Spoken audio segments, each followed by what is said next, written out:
Also wir haben Hinweise aus der Vergangenheit von Warmzeiten wie Kaltzeiten, die deutlich belegen, dass das Klima sich schon immer gewandelt hat. Denken Sie an die schrecklichen Eiszeiten, die alle 100.000 Jahre, Pi mal Daumen, die Erde heimsuchen, und jetzt wieder die Warmzeiten.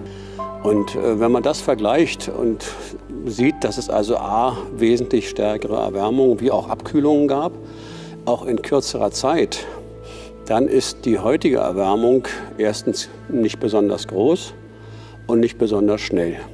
Und jetzt ist die zweite Frage, kann man die dem Menschen zuordnen? Und da sagen wir, dafür gibt es keinen Beleg. Man kann natürlich eine Hypothese aufstellen, die das CO2, also das Kohlendioxid, zum Inhalt hat als Treiber. Aber es gibt keine Korrelation zwischen der Temperatur und der Konzentration des CO2 in der Atmosphäre. Dass es ganz natürliche Ursachen haben kann, das wird massiv geleugnet. Man tut so, als ob wir ein Anrecht auf ein konstantes Klima, Temperatur, es geht ja fast nur um Temperatur, hätten. Wobei die Vergangenheit uns lehrt, dass das ganze Gegenteil der Fall ist. Das Klima ändert sich, solange wie es eine Atmosphäre auf diesem Planeten gibt, also seit gut 3 Milliarden Jahren. Aber wenn wir daraus eine Gefahr ableiten, eine richtig große Katastrophe, und zwar die die ganze Menschheit betrifft und obendrein noch grenzüberschreitend ist, dann bieten sich ungeahnte Möglichkeiten der Steuerung, der Einflussnahme und auch des Geldverdienens. Sie glauben ja gar nicht, was allein in die Klimaforschung für Milliarden, 10er Milliarden von Euros oder Dollar geflossen ist, oder aber nun auch in die Vermeidungsstrategien. Ja, was meinen Sie denn, was das für eine Attraktion auslöst für Tausende von Lehrstühlen, von Forschern, von Verwaltungsbeamten, von Überwachungsorganen? Die müssen genehmigen, die müssen verteilen, die müssen ablehnen, die müssen schauen. Also es gibt ein großes Interesse daran, dieses Steuerungsinstrument weltweit zu etablieren. Und deswegen ist auch die UNO so vehement hinterher, weil hier dadurch Macht zuwächst. Macht in der Verteilung von Geld und von Einfluss und so weiter. Also das ist eine Attraktion, die diese Panikmethode auslöst auf die Politik. Sie können das, was Sie schon immer gerne machen wollten, kujonieren, drangsalieren und abkassieren. Und das mit Zustimmung der Betroffenen. Was gibt es Schöneres? Also niemand, der klar im Kopf ist, hat was gegen Umweltschutz. Wir sagen nur, Klimaschutz und Umweltschutz haben nichts miteinander zu tun.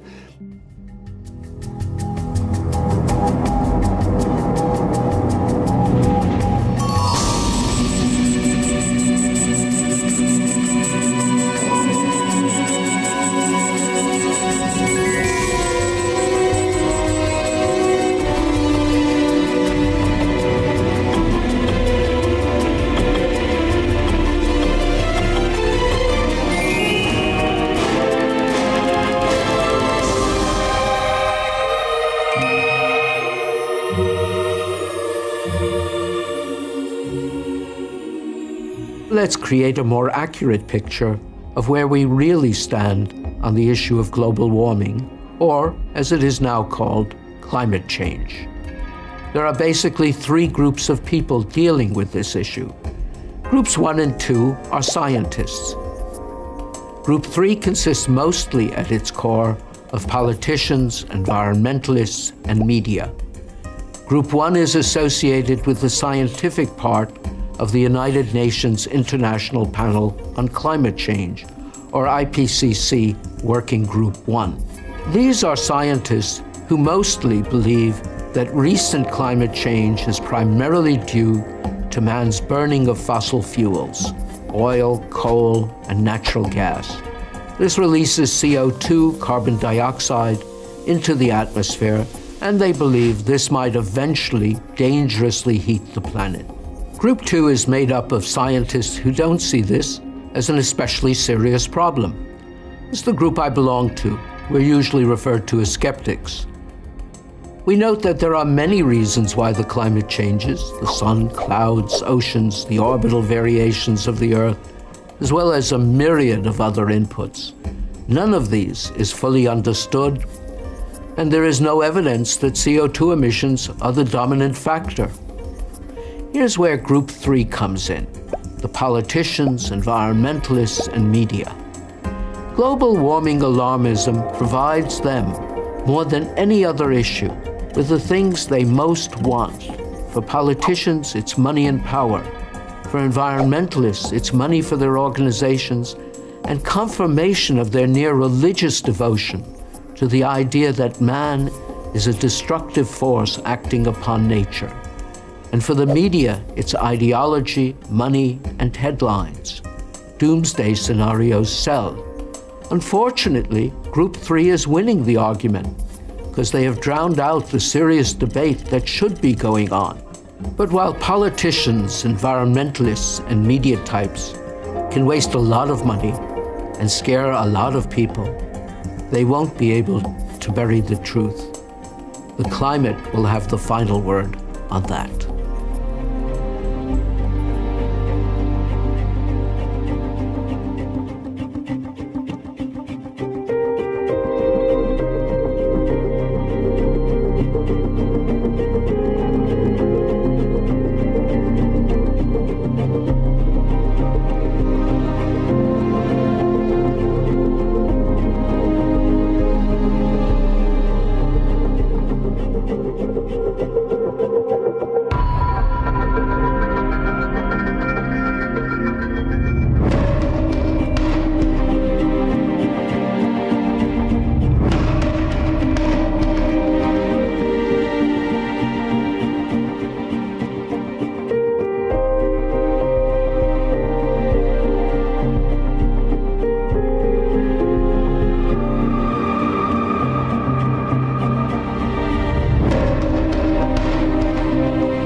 The main reason why Donald Trump has pulled out of the supposed climate change group, which is about carbon emissions.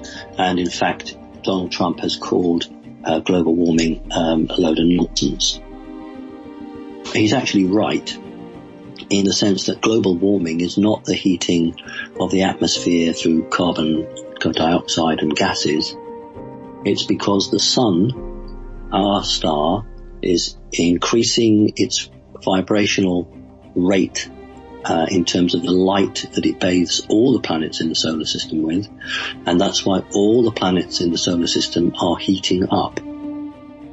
It's got nothing to do with gases. It's to do with what we call the shift or the event. In order to raise the vibration of the planet and the human race, it is the star. Each solar system should have a star. In fact, it should have a binary, 2 stars. But that raising of the vibration is due to the star, the sun. So the best way for the elite to prevent humanity evolving is to start spraying a different type of material into the atmosphere, which they hope will reflect this higher bandwidth of light. The human eye, as wonderful as it is, only sees a very small proportion of light. We call it visible light. Things like gamma rays and X-rays, they're light, but our eyes don't see them. But nevertheless, they come under the banner of light. So we're now talking about some rays that the sun is emitting that we cannot see, but are affecting our physical bodies and every living thing, including the planet itself. Now, if the elite can spray this stuff into the sky, which they're doing, they can't stop it, but they can slow down the development. And that's what all these chemtrails are about at the moment. That's why so many people in so many countries are reporting them, and so many people who've never seen a chemtrail in their part of the world are suddenly seeing them, because what the elite are trying to do is to ensure there's a blanket around the Earth. They don't want holes where the energy can come through easily. So the whole point about this from the elite's perspective is to reflect back the higher vibrational energy from the sun to slow up human development on the planet. So that's very important, and it's one of the key battles that's being fought. So that's done, and that's why Trump is saying he's not going to be involved in the climate change, because it's all a load of nonsense, which it is. It's just used as an excuse to get the public behind the idea of global warming. They don't want the public to understand that the true sense of global warming is their salvation. It is their freedom.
If our human rights laws stop us from doing it, we'll change the laws so we can do it.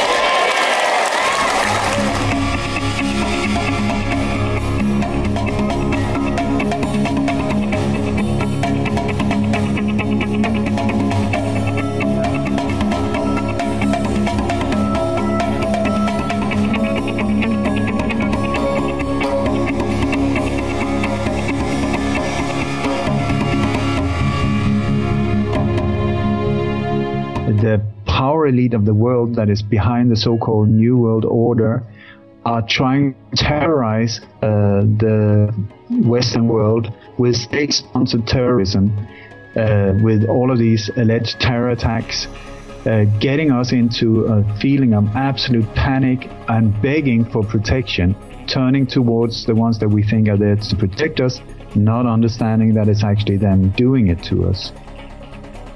The people in power are trying to turn the police into like a paramilitary unit, where police officers, that's why they look like Robocops nowadays as well. They're trying to get us to think that it's normal that a police officer come driving down in a tank or something like that down the street. They want us to get used to this feeling of martial law as part of their agenda towards the New World Order. Because that is the whole thing, to get the emotional impact through so that we will accept whatever their solution is to the problem every single time. More and more militarized police, more and more security, more and more CCTV cameras, more and more airport security scanners, you name it. I believe what we're seeing in Europe now is what I call the Eurospring, where these countries cannot be destabilized with a revolution because we're just too well off and too lazy and too comfortable and so on. So a revolution is not the way to destroy these nations. They need to be attacked with so-called terrorism. That's the way to destabilize them. And you will see that it's exactly the same countries being hit again and again and again. do not let yourself get scared. It is only through fear that they can control us. This is so important. And anytime something horrific happens, or you're told that something horrific happens, ask yourself, who benefits from me believing this?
Time and again, the flowering of citizen journalism and online independent media has thwarted the establishment media in their attempts to convey a narrative favorable to the deep state.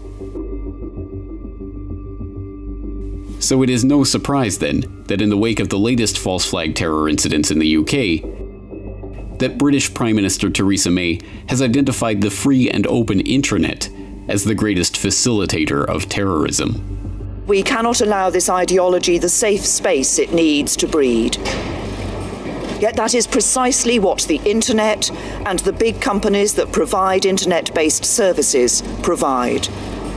The UK government has already implemented some of the most draconian restrictions on internet usage of any country in the Western world, including the Investigatory Powers Act,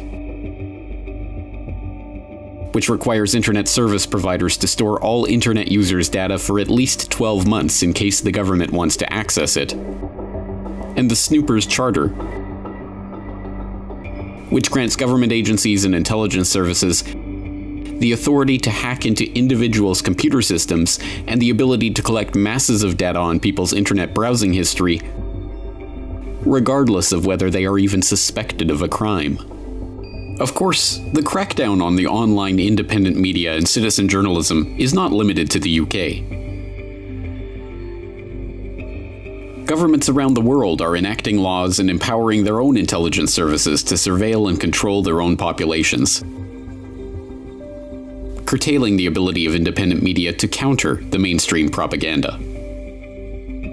If it turns out, as it did in the case of the Manchester bombing and the London attack, and the Westminster attack, and the Paris airport attack, and the Berlin Christmas attack, and literally dozens of other terrorist incidents, that the alleged attackers were all known wolves who had been identified by and often in contact with intelligence services before their alleged involvement in these plots, an independent online media might connect these dots to find a common underlying pattern. Namely, that these events are being aided by, or at least passively allowed by, these intelligence services, the same ones that have been caught time and time again encouraging, funding, and even concocting terror plots in order to bust them just in time. However, if the deep state is in control of the apparatus for disseminating information online and censoring independent reporting, they can craft a very different story. One in which an overworked and underfunded intelligence system is straining under the burden of responding to all of these incidents, and only budget increases and even greater surveillance of the public can possibly reduce the threat from terror. To stop these terrorists is the prime political imperative of our time, and it can only happen through an independent media that is willing and able to counteract the official propaganda of events like the London attack and the Manchester bombing.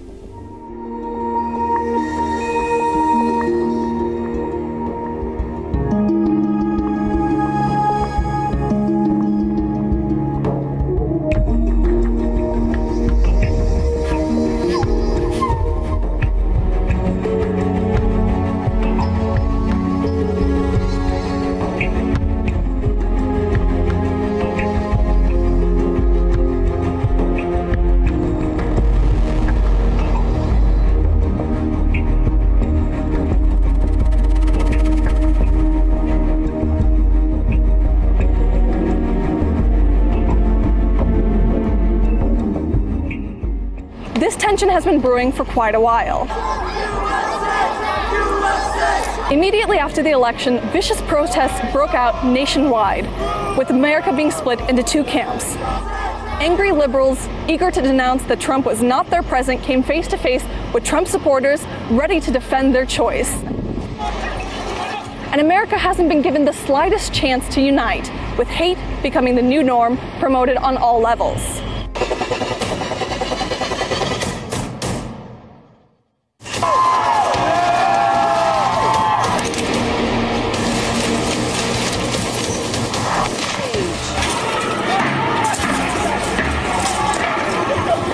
So with instigation like this, it's no wonder that tempers have been flaring over the top again and again. Those who used to be peaceful leftists morphed into the radical alt-left, not shying away from using violence, just like their political opponents across the spectrum. The situation has gotten so tense that people even began bringing weapons to protest. Violence led to violence, pitting Republicans against Democrats, Americans against Americans, leaving the question of what else could happen, and is there any way of fixing this divide?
Но Соединенные Штаты везде, по всему миру, активно вмешиваются в выборные кампании других стран. Ну, вот куда пальцем на карту мира не ткнешь, везде вам будут жаловаться на то, что американские официальные лица вмешиваются в их внутренние политические процессы. Мы вмешиваемся. Вы сами постоянно вмешиваетесь. Это звучит не как оправдание, это звучит как констатация факта. Но, повторяю, нам это и не нужно делать. Президенты приходят и уходят, даже партии меняются у власти. А основная политическая линия не меняется. Поэтому, по большому счету, нам все равно, кто будет во главе Соединенных Штатов. Мы примерно знаем, что будет происходить. И в этой связи нам, даже если бы было желание, смысла-то нет никакого вмешиваться.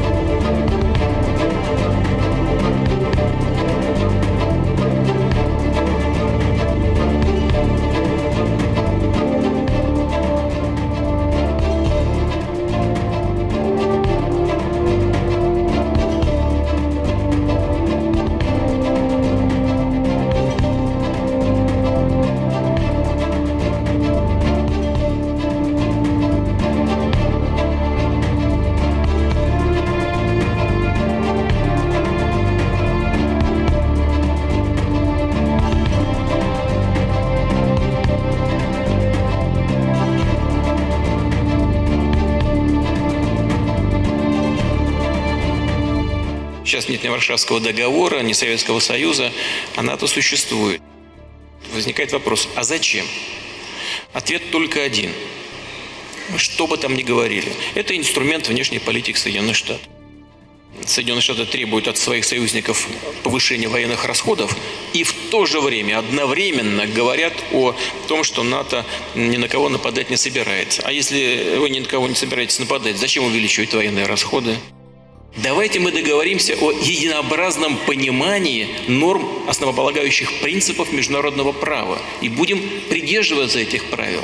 Потому что пока этого нет, пока внедряется право сильного, кулачное право, до тех пор будут у нас возникать проблемы, которые мы сейчас наблюдаем в Северной Корее.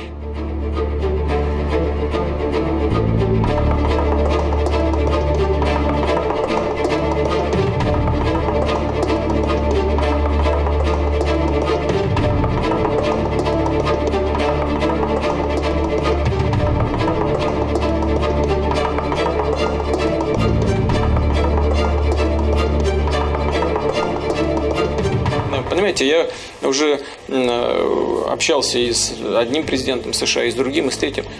Президенты приходят и уходят, а политика не меняется. Знаете почему? Потому что очень сильна власть бюрократии. Вот человека избрали, он приходит с одними идеями. К нему приходят люди с кейсами, хорошо одетые и в темных, как у меня, костюмах, но только не с красным галстуком, а с черным или с темно-синим. И начинают объяснять, как нужно делать. И все сразу меняется, понимаете? Это происходит от одной администрации к другой.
13 demands are just absurd. It's definitely not a rational list from which to negotiate. It's basically saying to Qatar, we want you to be a vassal of Saudi Arabia and do whatever Saudi Arabia demands. I can't imagine that the Qatari government would take this list seriously, which means the crisis will continue. It's absolutely ridiculous for Saudi Arabia to be accusing Qatar of the very thing that the Saudis do, and as you say, the Emirates as well. I think we have to also look at this in light of the issue of Iran, because much of it comes down to that. The Saudis and the Emirates and the others do not like the fact that the Qataris have a decent relationship with Iran, and that is really an economic issue. They share an enormous offshore gas field that is extremely lucrative, and this is a business deal that certainly the Qatari government is not about to sever. And also I think it just plays into what is an extremely dangerous escalation of tensions with the Trump administration, Israel, and Saudi Arabia trying to encircle Iran, and this is one more example of trying to cut off ties that Iran has to other Gulf and Arab nations. So there's many different reasons, both politically, economically, and militarily, why this crisis could just lead to much greater tensions in the region.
CDC is not there to tell the truth. They are a risk management organization, and they are there to basically produce studies that will sway the opinion towards what CDC wants the public to do, and that is to uptake all of the vaccines that they're recommending on the schedule. So as a pediatrician, you're trained to believe that the CDC is the top. And so we just accepted what they fed us without questioning, right? So that's where I was when I got out of medical school, and that's where I was for the first few years of my practice. That all changed in 2001 when they pushed the Hep B onto newborns because it made no sense. It is scientifically illogical and absolutely insane to inject that much toxin into a baby who doesn't even get any protection from the vaccine. Many employees of the CDC end up in industry. You know, case in point, Dr. Julie Gerberding, who was the director of the CDC, took a very lucrative position as the head of the vaccine division in Merck. She, you know, was given stock options in the millions. There's actually a revolving door between the CDC and the vaccine industry. I could cry for all the children that I've seen damaged in the 35 years I've been doing this work. Catastrophically damaged. Children who will never be able to function in any meaningful way. Families absolutely destroyed by the impact of vaccines. And meanwhile, we have a medical profession and governments who are not only ignoring the crisis, but they are keeping a lid on it, on the corruption and the fraud that has existed in the science that has allowed this to continue on and on. People who have sworn to protect the health of the children of this country. It's not just that they're neutral on this. They have actually undertaken, as part of their professional and moral obligation, to be responsible for the protection of the health of the children of this country, and quite the opposite. Quite the opposite. They are deliberately, knowingly, and recklessly putting them at risk of a major, lifelong, debilitating disease. Every population where those kids are getting vaccinated is currently being devastated by these toxic effects of the vaccine, and an industry that knows it is essentially committing what we have to call medical genocide. There are very, very strong financial incentives for doctors to get their patients to comply with the CDC schedule. Doctors are punished financially and very dramatically. Nobody was making money on vaccines when I was a boy. They were essentially a civic duty by the vaccine companies, by the pharmaceutical industries. But suddenly, the industry realized now we have a product that the federal government is going to order 100 million or even 200 million people to buy. The profit margins are huge. There's no advertising cost, there's no marketing cost, and there's no liability. So there was a rush, a gold rush, to put new vaccines onto the schedule. And the group within the CDC that made the decision about which vaccines to add,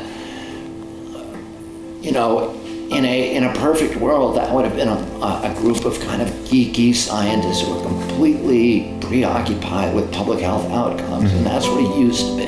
By 1989, CDC structure had changed, and almost all of them have some financial ties or conflicts of interest to the industry. People need to see the CDC, at least as it is today, as just a marketing branch of pharma. So their job, and you can even look at their mission statement, it's to promote vaccines, right? And if we could just change their mission to promoting healthy children, right? Let's get healthy people, a healthy society, healthy children, and look at vaccines, are they helping or not? And that's what hasn't been done.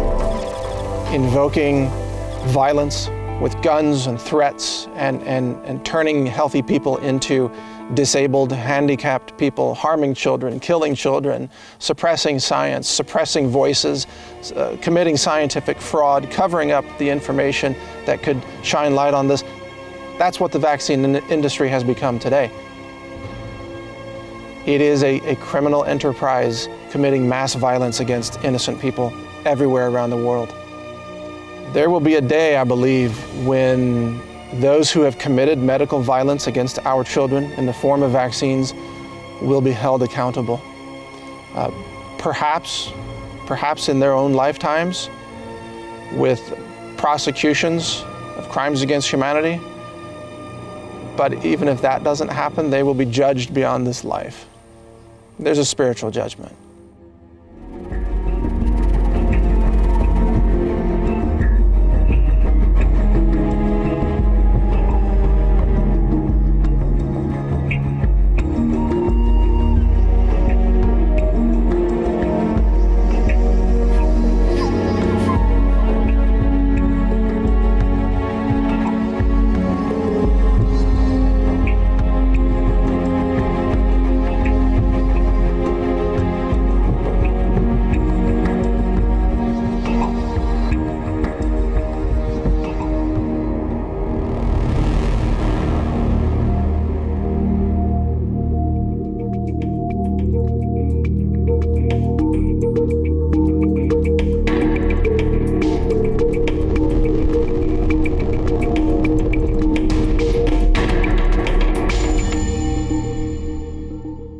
I believe that it is a moral imperative to fight for choice in vaccines and to tell the truth about vaccines, including both the benefits and the risks.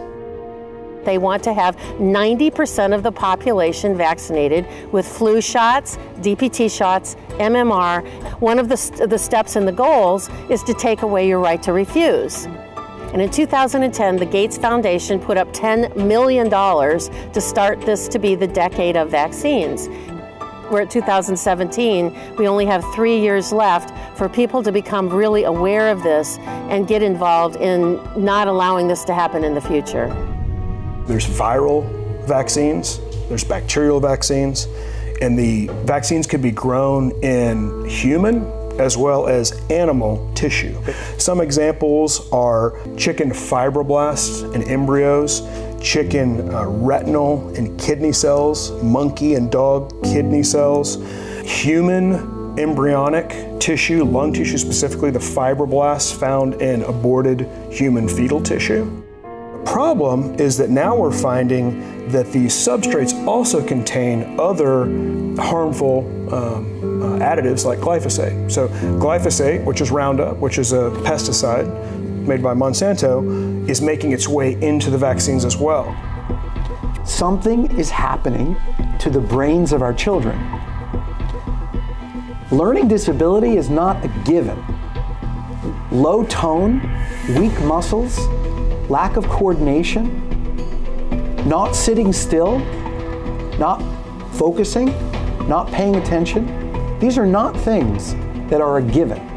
They are only happening because something is irritating, inflaming, agitating the brain and interfering with the way in which the brain is supposed to properly, sequentially develop. The aluminum in vaccines is in such a structure that it can easily pass into the brain and bring with it viruses and bacteria.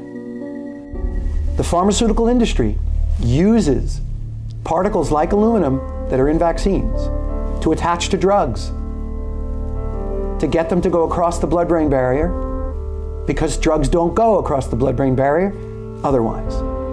But the aluminum is being found to stay inside the cells for years. We have a mechanism for avoiding toxicity when you take it orally. You bypass those when you inject. And so this is why it is vital that we start looking at the aluminum content of vaccines the same way we did for mercury, thimerosal, because we are far exceeding the safe doses. And the studies are showing that the aluminum is causing neurological and immunological damage. They're causing autoimmune diseases, and the FDA has established a safety level. And children that receive the hepatitis B vaccine at birth receive 20 times the content of aluminum, 20 times above the FDA's safety level. Children at 2 months of age are receiving 50 times above the safety level. Every parent and every doctor wants to have healthy kids. So how do you do it? We need to feed our kids real food. So real food for babies means breast milk exclusively, and real food for kids means food that is in its recognizable form. We need to avoid toxins. 2 of those toxins which are given like candy are acetaminophen, the main ingredient in Tylenol, and antibiotics. Kids need to have as much exercise and outdoor time as possible. They need sunlight, they need vitamin D. But we have kids in chairs sitting all day when our bodies want to move and be outside. We need to have kids playing in the dirt, let them get dirty, let them get messy, because we know that exposure to dirt helps you create a better immune system and reduces your risk of autoimmune disorders. I think a lot of people have been asleep. I don't think they have really understood what has been happening over the last 30 years. We have seen the infrastructure instead of doing what they should do, and that is doing the proper science, being partners with parents in preventing vaccine injury and death. They've taken a hardline approach. You either do it or we're going to punish you. If you don't do it the way we say you should do it, we're going to punish you with societal sanctions like no shots, no school, no shots, no medical care, no shots, no health insurance, no shots, no job. This is a very serious situation. And if we don't stand up now and fight for our freedom, we're going to fight ourselves in chains for the next century.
Recently reported UFO sightings in Arizona and the United Kingdom, causing quite a stir online. Have aliens finally made contact?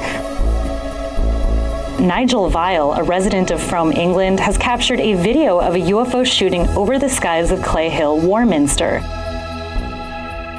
The town has been called Britain's UFO capital by some experts, a Roswell of sorts where UFO hunters gather. En mayo del 2017, en el programa 60 Minutos, el ejecutivo en jefe Robert Bigelow, dueño de la compañía aeroespacial Bigelow, dijo que en la Tierra existe una presencia extraterrestre. Do you believe in aliens? I'm absolutely convinced. That's all there is to it.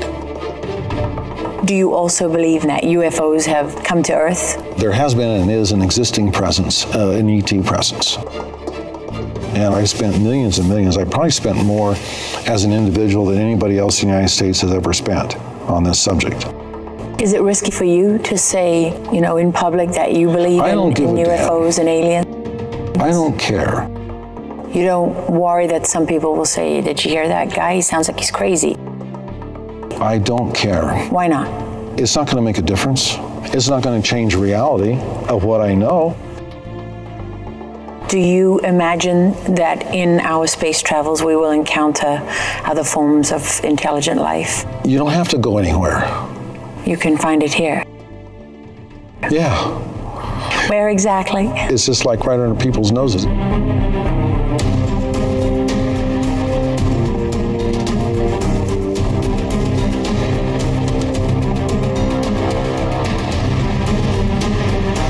Aliens and the Illuminati are well along in their final plans to take over the planet.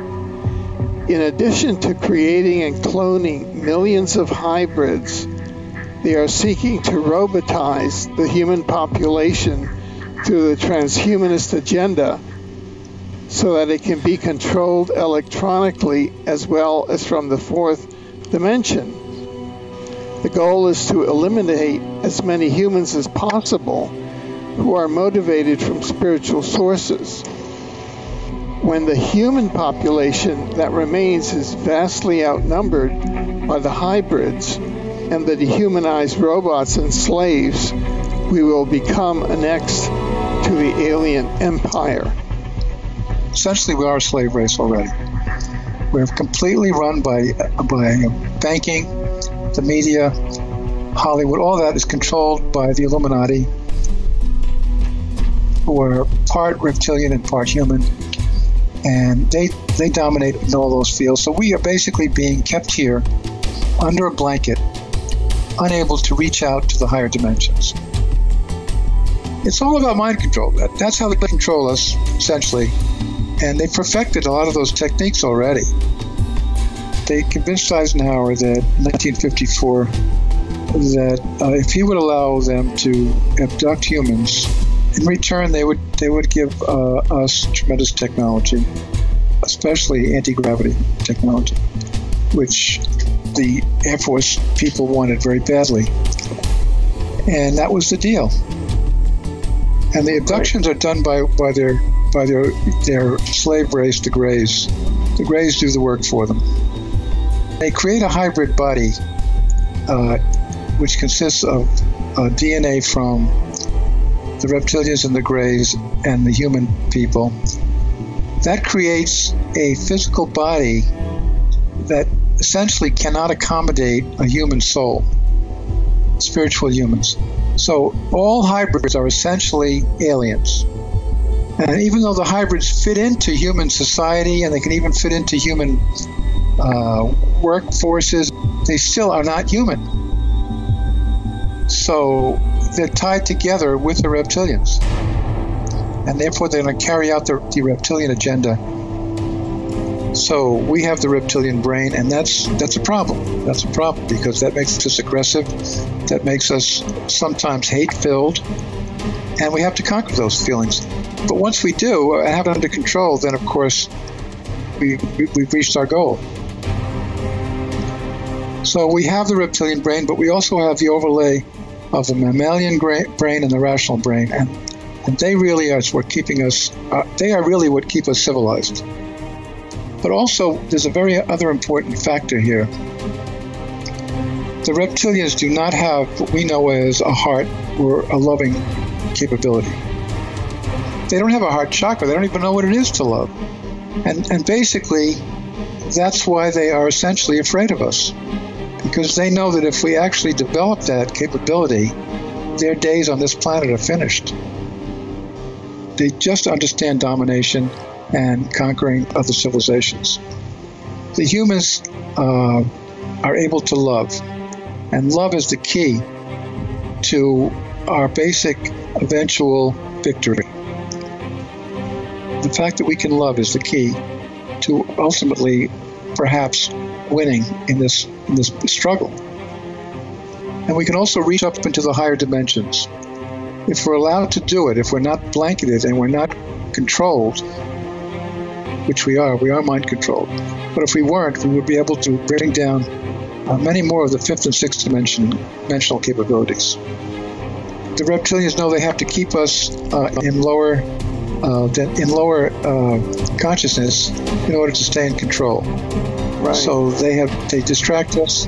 They distract us with the media, with Hollywood, with toys and devices to keep us away from our expanding to what they know will eventually endanger them. And so keeping us dumb and dumber is a goal. The whole name of the game now is expanding our human consciousness so that we can basically achieve our destiny, which is to be a very, very advanced race on this planet. And they have blanketed us on this planet to keep us from achieving space travel and going to Andromeda and going to the Pleiades, because they know that once that happens, it's all over for them. And the key to that is expanding the human consciousness. Once we do, as a race, reach expanded consciousness, the reptilians will no longer have any control over us. Your own consciousness is the most potent weapon that is available to you at the present time to change the level of your consciousness from linear thinking to multidimensional awareness. Your secret weapon, your ace in the hole, is that you are not hive mind collective thinkers.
humain se retrouve dans un contexte où son stress intérieur, son stress qui vient de cette incapacité de digérer la vie qu'il vit, génère un stress au niveau du mental. La pensée de l'humain perturbe comme une onde hertzienne l'atmosphère terrestre.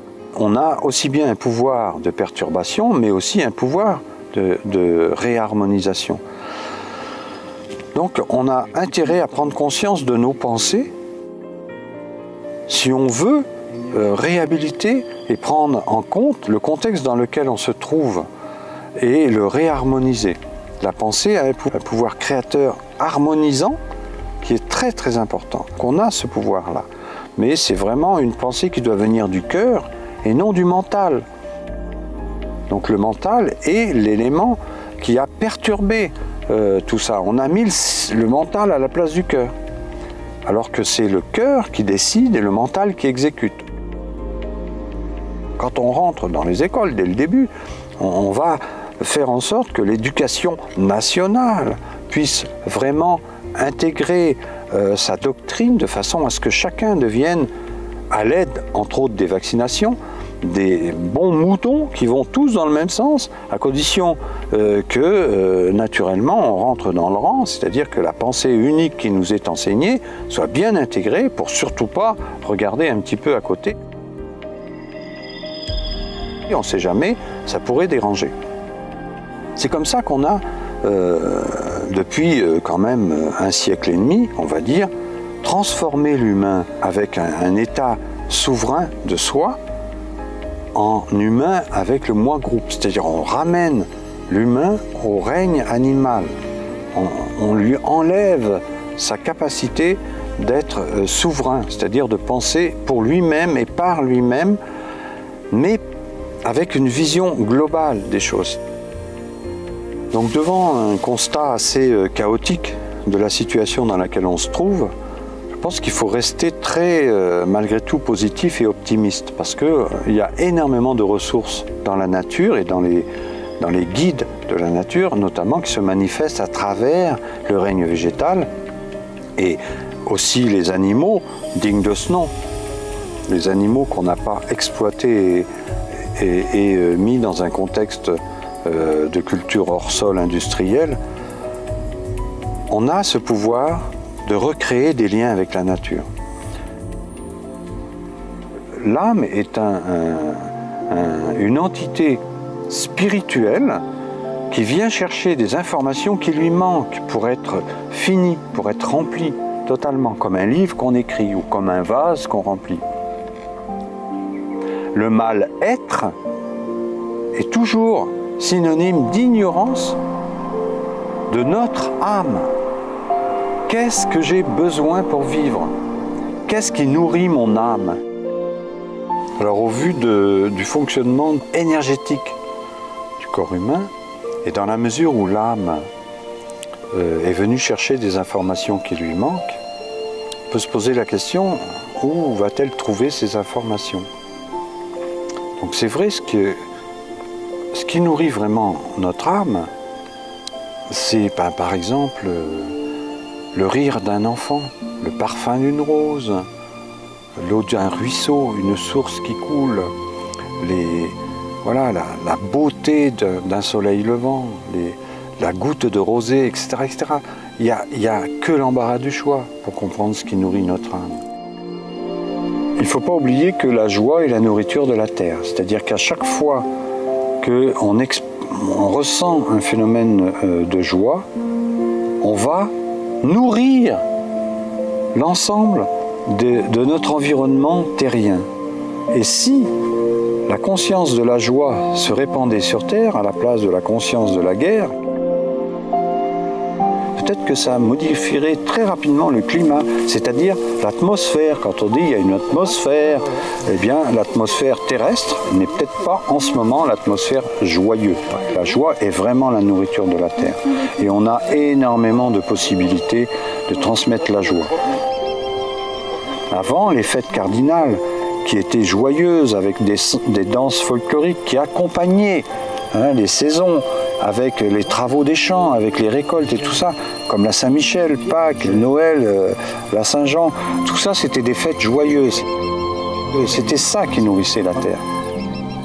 Maintenant, c'est plutôt malheureusement les formations de 20h et de 13h.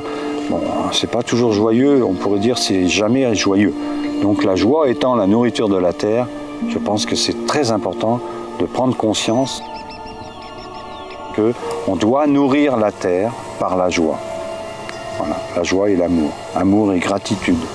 Remercier la terre en permanence. C'est grâce à elle qu'on existe, grâce à elle que nos enfants pourront vivre librement.